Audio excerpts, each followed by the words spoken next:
ایک مرتبہ حضور اکرم صلی اللہ علیہ وآلہ وسلم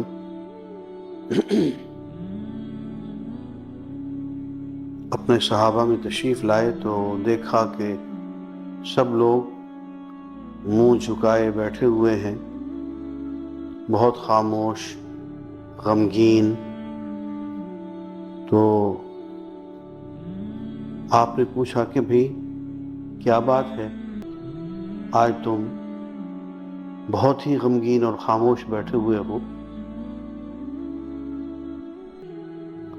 اور حضور نے فرمایا کہ مجھے اللہ تعالیٰ نے کہا ہے لِمَ تَقْنُطُ عِبَادِي، میرے بندے مایوسی کا شکار کیوں ہو رہے ہیں؟ تو صحابہ نے عرض کی کہ یا رسول اللہ، یہ جو آخرت کی گھاٹی ہے اس سے ڈر لگتا ہے، اپنے اعمال پہ کوئی بھروسہ نہیں اور پورے نہیں، اور اس سے طبیعت پہ خوف ہے، غم ہے۔ تو یہ آیات نازل ہوئی، نبئ عبادی، میرے بندوں کو بتا دو، انی انا الغفور الرحیم، کہ بے شک میں بہت ہی بخشنے والا ہوں اور بہت ہی رحم فرمانے والا ہوں۔ ہاں، وَأَنَّ عَذَابِي هُوَ الْعَذَابُ الْأَلِيمُ، اور میرا عذاب اگر کسی پہ پڑ جائے تو ہوتا بہت دردناک عذاب ہے۔ حضرت تھانوی رحمۃ اللہ علیہ نے اس آیت کی تفسیر کرتے ہوئے ایک بہت خوبصورت نقطہ بیان کیا ہے، وہ یہ کہ اللہ تعالیٰ نے جہاں اپنی صفت بیان کی ہے تو کہا ہے کہ میں غفور الرحیم ہوں، اور آگے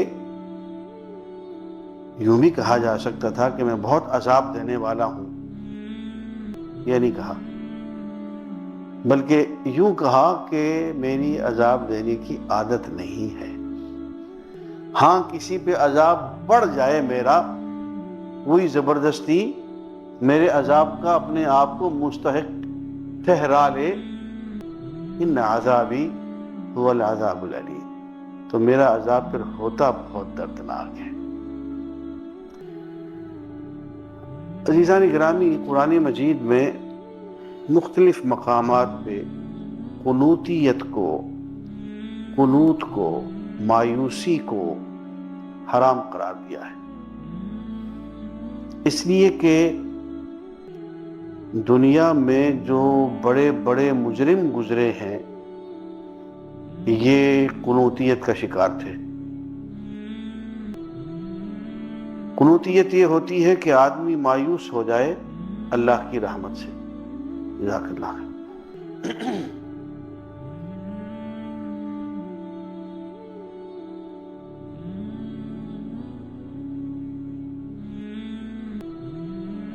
جزاک اللہ، الحمدللہ۔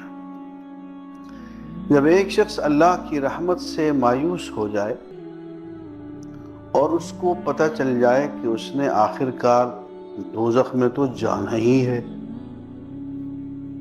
اس کی مغفرت کا تو اب کوئی سوال ہی نہیں رہا، پھر وہ چھوٹ ہو جاتا ہے، پھر اس کی کوئی حد اور کوئی لمٹ باقی نہیں رہتی۔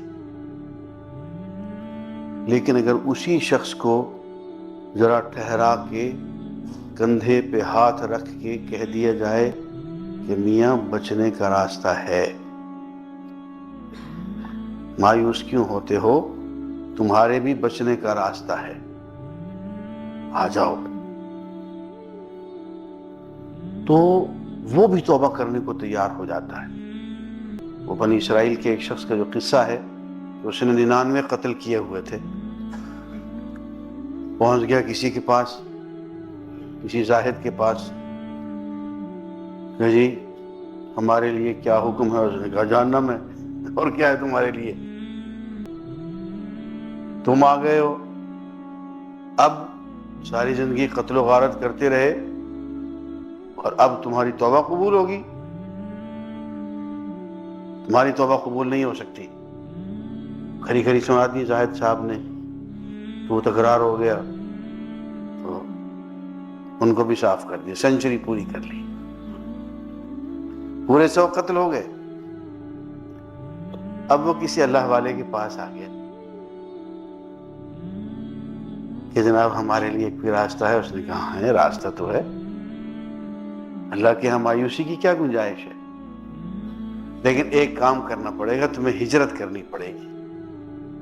ساری زندگی جس ماحول میں تم نے صرف گناہ ہی گناہ کیے ہیں، اس ماحول کو چھوڑنا پڑے گا۔ ماحول اپنا بدل دو، ارادے بدل دو، سب کچھ اپنا بدل دو، اور دیکھو میں تمہیں مشورہ دیتا ہوں، فلاں بستی میں چلے جاؤ، وہاں کچھ اللہ والے بیٹھے ہوئے ہیں، ان سے دعا بھی کرواؤ، ان کے ہاتھ پہ توبہ بھی کرو، اور بقیہ زندگی ان کے قرب و جوار میں کہیں گزار دو۔ تو بیچارہ چل کھڑا ہوا، راستے میں موت آ گئی، اور بعض روایات میں آتے ہیں کہ وہ جب اس کے پاؤں شل ہو گئے، موت پاؤں کے راستے سے آتی ہے، ہاں بڑھاپا بھی پاؤں کے راستے سے آتا ہے، پاؤں اس کی جب شل ہو گئے تو بعض روایات میں آتا ہے کہ وہ گھٹنے کے بل چلنے لگا، اور جب اس کے گھٹنے بھی جواب دے گئے تو پھر وہ اپنے بازوؤں کے بل چلنے لگا، سینے کے بل چلنے لگا، اور جب اس کا آخری وقت آیا تو بستی کو حسرت بھری نگاہوں سے دیکھتا رہا، کبھی اللہ کو حسرت بھری نگاہوں کی طرف کہ اے اللہ میں تو تیری طرف آ رہا تھا، میں تو تیری توبہ کے لیے اپنا گھر بار اپنا سب کچھ چھوڑ کے آ رہا تھا، اب مجھے سچی توبہ تیرے حضور کرانے والے نہیں ملے، میں بستی تک نہیں پہنچ سکا، اب آگے تو جان۔ تو آ گئے آڈیٹر لوگ، انہوں نے کہا عذاب کے فرشتے تو ہمارا آدمی ہے، اس کو اٹھانے کے لیے مر گیا بیچارہ۔ آ گئے، اللہ تعالیٰ نے رحمت کے فرشتے بھی بھیج دی کہ نہیں تم لے آؤ اس کو۔ عذاب کے فرشتوں نے کہا کہ ساری زندگی اس کی عذاب کی ہے، ایک نیکی کا کام نہیں ہے، 100 قتل ہیں اس کے۔ رحمت کے فرشتوں نے کہا کہ نہیں یہ دل سے اللہ کا ہو چکا ہے، اور اللہ نے اس کو معاف کرنے کا ارادہ فرما لیا ہے۔ تو ان میں آپس میں بحث ہو گئی کہ بھئی تم کرتے کیا ہو، اللہ عادل ہے، ایسے آدمی کی معافی ہو سکتی ہے؟ بحث ہوئی کہ بھئی یہ چل پڑا تھا اپنے گھر سے، راستہ طے کر چکا تھا، برش بستی میں پہنچنے والا تھا، وہ کہا ابھی تو آدھا بھی طے نہیں کیا راستہ اس نے۔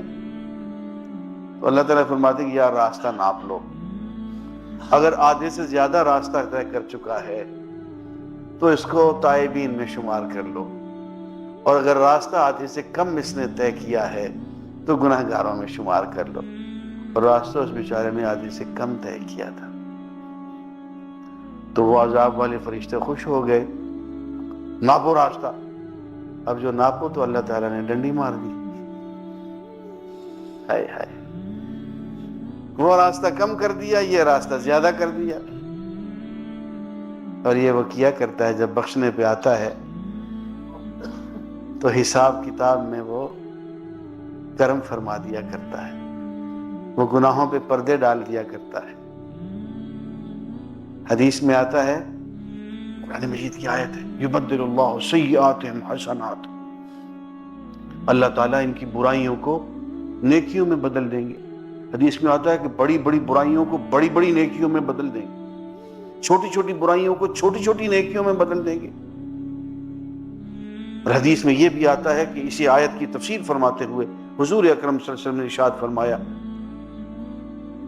کہ ایک بندے کو اللہ تعالیٰ قیامت کے دن کہیں گے کہ اے بندے، میں نے تیرے گناہوں پہ پردہ ڈالا، تو نے توبہ کر لی تھی، تو نے زندگی اپنی بدل لی تھی، اس لیے میں نے تیرے بڑے بڑے فلاں گناہ کی جگہ فلاں بڑی نیکی، فلاں گناہ کی جگہ فلاں نیکی لکھ دی، فلاں گناہ کی جگہ فلاں نیکی لکھ دی۔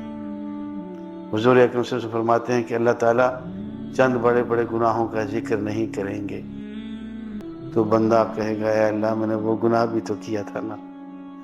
بندہ اپنے گناہ اللہ تعالیٰ کو یاد دلائے گا تاکہ اس کی جگہ بھی نیکی لکھی جا سکے، اور یہ حدیث سناتے ہوئے حضور اکرم صلی اللہ علیہ وسلم ہنس پڑے کہ بندے کی لالچ دیکھو کہ نیکی کی لالچ میں اپنے گناہ اللہ تعالیٰ کو یاد کروائے کہ جناب آڈیٹنگ میں حساب کتاب میں گڑبڑ نہ کریں، اگر آپ گناہ کی جگہ نیکی لکھتے چلے جا رہے ہیں تو ہم نے تو پھر اور بھی بہت سے گناہ کیے ہوئے ہیں۔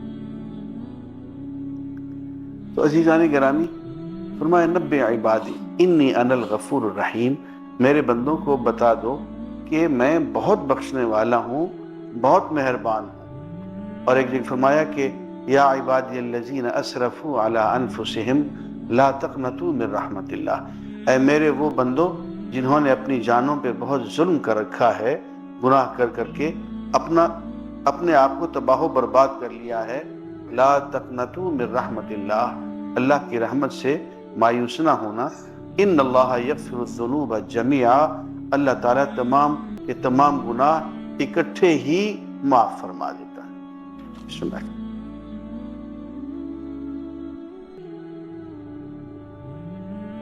اللہ رب العالمین نے ان آیات میں غزوہ احد کے حالات پر تبصرہ کرتے ہوئے بیان کیا کہ جب احد میں فتح کے بعد شکست ہو گئی، رسول کریم علیہ السلام کا کاروبار زخمی ہوا، دندان جو ہے ٹکڑے ٹوٹ گئے، 70 صحابہ کرام شہید ہوئے، بہت نقصان ہوا، بددلی پھیل گئی، اور لوگ طرح طرح کے گمان کرنے لگے کہ جنگ بدر میں کہتے تھے فرشتے مدد کے لیے آیا، اب بھی کہتے ہیں 3000 فرشتہ آئے گا، وہ کہاں گئے؟ اور رسول علیہ السلام ہم میں موجود تھے، پھر شکست ہو گئی۔ اللہ کا رسول ہو اور اللہ مدد نہ کرے تو بہت سارے برے گمان اور بدظنیاں پیدا ہوئی۔ اللہ تعالیٰ نے پھر بعد میں یہ سورہ آل عمران اتاری، تو اس میں ان حالات پر تبصرہ فرمایا، اور جو ان میں سے اسباق اور عبرتیں سامنے آتی تھیں ان سب کو بیان کے کھول کر بتایا۔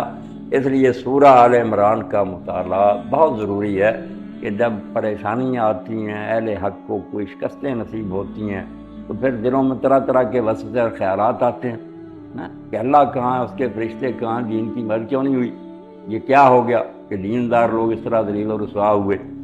اللہ رب العالمین نے فرمایا کہ تم گلے کر رہے ہو کہ اللہ کی مدد کہاں گئی یا رسول کے وعدے کہاں گئے، وَلَقَدْ صَدَقَكُمُ اللَّهُ وَعْدَهُ، اللہ نے تو اپنا وعدہ سچا کر دکھایا تھا، تم جیت نہیں گئے تھے، کافر بھاگ گئے تھے، انہیں شکست ہو گئی تھی، اذ تحسونہم بإذنہ، تم اللہ کے حکم کے مطابق انہیں قتل کر رہے تھے، کچھ بھاگ گئے، کچھ کو تم قتل کر رہے تھے، قیدی بنا رہے تھے، حتی اذا فشلتم، مگر جب تم نے بزدلی دکھائی، وتنازعتم فی الامر، اور جھگڑا آپس میں کر لیا۔ اللہ کے رسول علیہ السلام نے جو حکم دیا تھا کہ یہ 50 آدمی درہ نہ خالی کرے، حضرت عبداللہ ابن جبیر رضی اللہ تعالیٰ ان کے ساتھیوں کا کہ ہم جیت جائیں یا ہار جائیں، تم یہ درہ نہ چھوڑنا، مگر جب جو وہاں لوگ تھے انہوں میں سے 40 نے یہ کہا کہ عبداللہ اب یہاں بیٹھے رہنے کا کیا فائدہ، پتہ ہو گئی لوگ بھاگ گئے، کئی سپاہی مال غنیمت اکٹھا کر ہم یہاں بیٹھے رہیں، ہمیں بھی جا کر کچھ حصہ لینا چاہیے۔ تو اللہ فرماتا ہے کہ اللہ نے تو اپنا وعدہ سچا کیا، بالکل مدد بھی ہوئی، جیت گئے تھے تم، مگر جب تم نے آپس میں یہ اختلاف کر دیا، وَعَصَیْتُمْ، اور نافرمانی کر دی اللہ کے رسول کے حکم کی، وہ 40 درہ چھوڑ آئے۔ خالد بن ولید اس وقت کافر ہی تھے، انہوں نے 100 آدمیوں کا دستہ گھوڑ سواروں کا لیا اور پہاڑ کا چکر کاٹا، درے کی طرف سے آ گئے۔ اب یہ 10 آدمی بیچارے کیا مقابلہ کر سکتے تھے، شہید ہو گئے۔ انہوں نے اچانک جب آ کر یہ مال غنیمت جو اکٹھا کر رہے تھے ان پر تلواریں برسائیں، ہوش ہی اڑ گئے، ادھر کو کچھ لوگ بھاگ گئے، ادھر کو بھاگ گئے۔ تو فرمایا جب تم نے نافرمانی کی اللہ کے رسول کی، ہمارا اپنا کیا کرایا تمہارے آگے آ گیا، من بعد ما اراکم ما تحبون، جب کہ اللہ تعالیٰ نے تمہیں وہ سب کچھ دکھا دیا تھا جو تم پسند کرتے تھے، فتح بھی ہو گئی تھی، مال غنیمت بھی ہو گیا تھا، جو تمہیں پسند ہے کہ فتح ہونی ہے ہو تو گئی تھی۔ منکم من یرید الدنیا ومنکم من یرید الآخرہ، تم میں کچھ لوگ دنیا کے طالب نکلے، لالچ میں پڑ گئے کہ شاید ہمیں مال غنیمت ملے یا نہ ملے، کچھ آخرت کے طالب تھے، انہوں نے کہا درہ نہیں چھوڑنا، وہ اللہ کے رسول کے حکم پر جمے رہے۔ ثم صرفکم عنہم لیبتلیکم، اب نتیجہ تو اس غلطی کا نکلنا تھا، اللہ نے پھر تمہارا منہ ان کی طرف سے پھیر دیا، یعنی تمہیں الٹ دیا، شکست ہو گئی، بجائے جیتنے کے تمہیں اپنی پڑ گئی، پھر لیبتلیکم، تاکہ اللہ تعالیٰ کھڑے کھوٹے جو ہے نا وہ الگ کر، امتحان ہو جائے۔ وَلَقَدْ عَفَا عَنْكُمْ، پھر بھی شکر کرو کہ تم سب کا نا یا پہنچا نہیں ہو۔ موقع تو ایسا تھا کہ اگر کفار اس معاملے کو انجام تک پہنچا دیتے، نہ مدینہ رہتا نہ تم رہتے۔ یہ بھی اللہ نے تم سے درگزر کی۔ اس کو جو کہتے ہیں نا کہ معافی دے دی، معافی کا یا کوئی نہیں، معافی ملی ہے یا نہیں، یہ بھی اس آیت کا نا خواہ بخواہ کا ترجمہ یہ ہے۔ وَلَقَدْ عَفَا عَنْكُمْ، جیسے یہودیوں کو کہا نا پہلے سورہ بقرہ میں کہ بچڑا پوجا تھا تو لائق تو ایسے ہی تھے تم کہ تمہیں تباہ کر دیا جاتا، مگر اللہ نے تم سے درگزر کی۔ درگزر کرنا کہ سزا نہ دینا، یہی اللہ نے درگزر کی، ورنہ اگر وہ کفار تول جاتے تمہیں بھی ختم کر دیتے اور مدینہ شریف بھی اجاڑ دیتے۔ اور آج تک یہ نہیں کسی کی سمجھ میں آیا کہ ان کو کیا ہوا کہ وہ کام ختم کیے بغیر چلے گئے۔ حضور کو زخمی کیا اور مسلمان 70 سے مدینہ کا رخ نہیں کیا، لشکر لے کر ابو سفیان چلا گیا۔ کوئی حل نہیں کر سکتا کہ سوائے اللہ کی مشیت اور مرضی کے۔ انہوں نے کیوں نہیں سوچی کہ جب یہ اس حال میں ہیں، حضور زخمی پڑے ہیں، آدمی 70 شہید ہوئے پڑے، شکست ہو گئی ہے، تو برباد کر دو مدینہ۔ اور حضوری صاحب رحمۃ اللہ علیہ فرماتے ہیں یہ معمہ حل ہی نہیں ہوتا کہ کیوں کفار کو نہیں سوچی، صرف یہی کہ اللہ کی ترتیب۔ اور حضور صلی اللہ علیہ وسلم کو اللہ کی دی ہوئی حکمت سے یہ پتہ بھی تھا کہ یہ اپنی غلطی کو محسوس کریں گے اور دوبارہ لوٹیں گے۔ اس لیے رسول کریم علیہ السلام نے حکم دیا کہ خواہ کسی حال میں پیچھا تو لوگ زخمی، چور زخموں سے کئی لوگ دونوں کی ٹانگیں ٹوٹی، مگر وہ غزوہ ہمراہ الاسد میں آپ کے ساتھ گئے۔ اور ادھر آپ نے ایک شخص جا رہا تھا مکے کو، اس سے کہا بھائی ہم آپ کی خدمت کریں گے، ابو سفیان اور اس کے لشکر کو نا ذرا ڈرا دینا۔ وہ گیا تو وہ واپس لوٹنے کا واقعی سوچ رہے تھے کہ ہم سے یہ کیا ہوا، ہم کیوں چھوڑ کر آ گئے کام نام کمر۔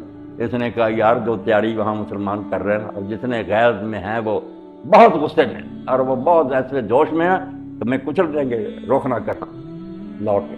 تو اللہ کہتا ہے جو غلطی تم نے کی تھی اس کا تو نتیجہ یہ نکلتا پوری تحریک ہی برباد ہوتی، مدینہ ہی نہ رہتا، مسلمان سارے ختم ہو جاتے۔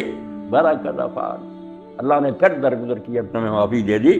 وَاللَّهُ ذُو فَضْلٍ عَلَى الْمُؤْمِنِينَ، اللہ مومنوں پر بڑا فضل کرتا ہے۔ یہ اس کی مہربانی ہوئی کہ رسول علیہ السلام بھی بچ گئے، لوگ بھی بچ گئے، مدینہ بچ گئے۔ اِذْ تُصْعِدُونَ وَلَا تَلْوُونَ عَلَىٰ أَحَدٍ، حال تمہارا اس وقت یہ تھا اتنے بگوڑے ہو گئے تھے کہ تم منہ اٹھائے جدھر کو منہ ہو گیا دوڑے جا رہے، کوئی ادھر کو کوئی ہوش ہی نہیں، بھاگ گئے۔ وَلَا تَلْوُونَ عَلَىٰ أَحَدٍ، تم منہ موڑ کر کسی کو دیکھتے بھی نہیں تھے کہ دوسرا کہاں، یعنی ہر ایک کو اپنی پڑی ہوئی تھی۔ وَالرَّسُولُ يَدْعُوكُمْ فِي أُخْرَاكُمْ، اور رسول تمہارے پیچھے آوازیں دے رہا تھا کہ اللہ کے بندو میری طرف آؤ، میری طرف، کوئی نہیں سنتا۔ یہ حال ہوا رسول کی نافرمانی کا، صحابہ جیسا گروہ پیغمبر خدا درمیان میں، اور قرآن نے کہا تھا کہ 3000 فرشتہ مدد کے لیے آئے گا۔ اللہ کہتا سب کچھ ہوا، نافرمانی کا بدلہ تو ملنا ہی، اللہ کا قانون بدلتا کسی کے لیے، کلمہ پڑھا تو اللہ پر احسان کیا، کیوں رسول کا حکم توڑا؟ فَأَصَابَكُمْ غَمًّا بِغَمٍّ، اللہ نے پھر تمہیں غم پر غم، یہ غم بھی کہ فتح تھی وہ شکست ہو گئی، 70 صحابہ کی موت کا غم، رسول اللہ کی شہادت کی خبر پھیل گئی، سارے دل چھوڑ کر بیٹھ گئے، غم پر غم لگا مسلمان۔ اتنی سزا ملتی ہے اگر خدا کا قانون توڑا جائے۔ لِكَيْ لَا تَحْزَنُوا عَلَىٰ مَا فَاتَكُمْ وَلَا مَا أَصَابَكُمْ، یہاں بھی یہ بات آئی ہے اور سورہ حدید میں بھی ہے، نچوڑ کہ مصیبتیں کیوں آتی ہیں اہل حق پر، یہ اس عقیدے کے بغیر مسلمان اپنے آپ کو بچا نہیں سکتے۔ ڈپریشن سے نجات چاہتے ہیں نا، یہ عقیدہ، ورنہ اس کے بغیر کوئی بات نہیں۔ وہاں بھی اللہ نے فرمایا ما اصابکم من مصیبت فی الارض ولا فی انفسکم، ارد گرد تمہارے جو مصائب پیش آتے ہیں، ناگوار حالات، اور یا تمہارے اپنے جسم میں بیماریاں، پریشانیاں، دکھ سرنے، الا فی کتاب من قبل ان نبرأ، اس کو پیدا کرنے سے پہلے ہی ہم اپنی کتاب میں لکھے۔ کوئی یہاں رٹ رپ کام نہیں ہوتا، نہ یہ اچانک ہو گیا، کوئی یہ ایکسیڈنٹ نہیں، یہ تمہارے لحاظ سے کہ ایسا ہو گیا اچانک نہیں، اللہ تعالیٰ نے سب کچھ لکھا ہوا۔ تو فرمایا ان ذالک علی اللہ یسیر، کوئی کہے جب ابھی ہوا ہی نہیں کوئی کام تو اللہ کو کیسے پتا؟ فرمایا اللہ کے لیے یہ بات بالکل معمولی، اس کا علم محیط ہے، وہ بکل شیء علیم ہے، ازلی ابدی اس کا علم ہے، اس لیے وہ سب جانتا کیا ہوگا۔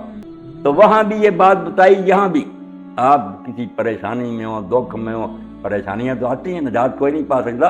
غزوہ احد پر تبصرہ، مگر ایک اصولی بات کہہ دی لکہ لا تحزنوا علی ما فاتک، کہ اگر کوئی چیز تمہارے ہاتھ سے جاتی رہے، گم ہو گئی، نقصان ہو گیا، گھاٹا پڑ گیا، تو فرمایا غمگین نہیں، کبھی غمگین نہیں۔ ہم کیوں غمگین ہوتے؟ تمہارے غمگین ہونے سے ٹل سکتا تھا؟ جو یہ کہا کہ اگر یہ ہوتا آگے آئے گا کہ منافقوں نے کہا اگر حضور ہماری بات کر، فرمایا اگر سے تو کافر ہوتے ہیں لوگ، یہ اگر ہی تو شیطانی چکر ہے، پہننا لا تقطع شیطان، جب اگر شروع کرتا آدمی شیطان کو موقع ملتا، اگر کہاں ہے؟ یہی ہونا تھا جو ہو گیا۔ اسی لیے اللہ کے رسول اللہ علیہ وسلم نے فرمایا کوئی شخص ایمان کا مزہ نہیں چکھ سکتا جب تک یہ نہ مانے کہ جو ہو گیا یہ ٹل نہیں سکتا، اور جو نہیں ہوا یہ ہو ہی نہیں سکتا۔ یہ ایمان اور یقین ہے جو بندہ مومن کو بچاتا۔ اور مولانا عبد المجید دریابادی رحمۃ اللہ علیہ اپنی تفسیر میں لکھتے ہیں کہ کافروں نے لکھا کہ دو عقیدے مسلمانوں کے اندر نے ان کی طاقت کرا دی۔ ایک مرنے کے بعد مانتے ہیں کہ جو شہید ہو جاتا مرتا کہاں ہو، وہ دنیا بدلتا آگے جنت میں چلا جاتا، اور دوسرا تقدیر کہ ہونا۔ ایک شخص نے مضمون بھی پچھلے دنوں میں لکھا، وہ سعودیہ میں رہا بہت دیر، بادشاہوں کے محلوں میں سارے، تو وہ کہتا ہم ایک صحرا میں جا رہے تھے، بہت طوفان آ، بہت طوفان، اور صحرا ایسا کہ بس راستے بھی لوگ نہیں ڈھونڈ سکتے تھے، نشان مٹ جاتے تھے، مگر وہ خوش بھاگے جاتے۔ عرب جو تھے نا، ہم غمگین تھے، وہ بھاگے جاتے، اور جب بات ہوتی تھی مکتوب مکتوب مکتوب لکھا ہوا۔ ہاں، بس یہ ہے عقیدہ۔ اللہ فرماتا جو ہو گیا لکہ لا تحزنوا علی، مگر یہ بات دل میں بیٹھتی، تلسی بات اچرج ہے من نہیں بن آتی۔ تلسی داس کہتا ہے یہ بات چونکہ عجیب ہے دیر اس پر ٹکتا، مگر بنتا بھی کچھ نہیں، صرف ڈپریشن ہوتی ہے، ڈاکٹروں سے علاج کراتے پھرتے ہیں، پاگل ہو کر مرتے ہیں، نسخہ نہیں برتے۔ لکہ لا تحزنوا علی ما فاتک، جو تمہارے ہاتھ سے جاتا رہا اس پر غمگین کیوں ہوتی؟ ولا ما اصابکم، اور جو تمہیں تکلیف پہنچ گئی اس پر پریشان کیوں ہو رہے؟ واللہ خبیر بما تعملون، اللہ جو کچھ تم کرتے ہو اس سے باخبر ہے۔ تمہارا کام ہے کرنا، عمل کرو شریعت کے مطابق، نتیجہ کیا نکلتا پتہ ہوتی ہے، شکست ہوتی ہے، تندرستی آتی ہے، بیمار ہوتے ہو، کاروبار میں نفع ہوتا ہے، اس سے تمہارا کیا تعلق؟ یہ تکوینی امور ہے، تقدیر کا معاملہ، اللہ خود کنٹرول کر رہا۔ تم وہ کام کرو جس کا تمہیں حکم ہے، تم شریعت کی پابندی کرو، تقدیر کے پابند نباتات و جمادات، مومن فقط احکام الہی کا ہے تمام، تو حکم مان، اس سے روکا یہ کرنے، وہ اپنی عقل سمجھ کے مطابق دین پر چل، آگے کیا نتیجہ نکلتا یہ تیرے حوالے۔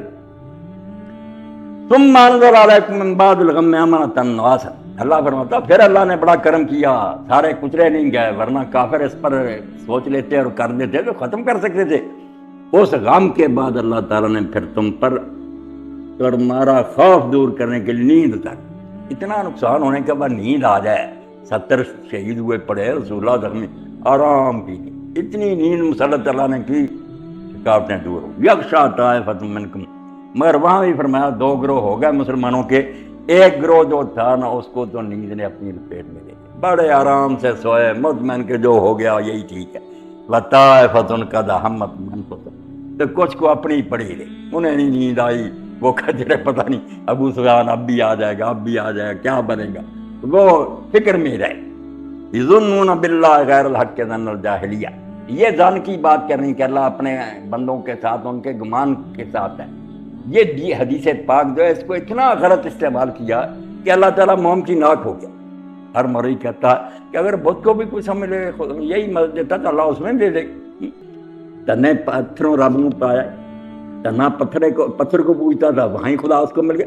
یعنی کہتے ہیں اللہ بندے کے خیال کے مطابق ہے، جس طرح یہ سمجھ لے ویسا ہی سلوک کرے گا۔ میں سمجھ لوں اللہ انصاف کرنے والا انصاف ہوگا، میں سمجھ تو اللہ نہیں کسی کو پوچھے گا، پوچھ جائیں گے سارے۔ حدیث رسول کو کیا معنی پہنا؟ اللہ رب العالمین فرماتا ہے یہ ظالم جو تھے ظن تو ان کا بھی تھا، مگر ان کا ظن اللہ کے بارے میں منافقوں کا، بزدلوں کا ظن جائے، برا گمان، گمان تو ان کا تھا مگر برا گمان۔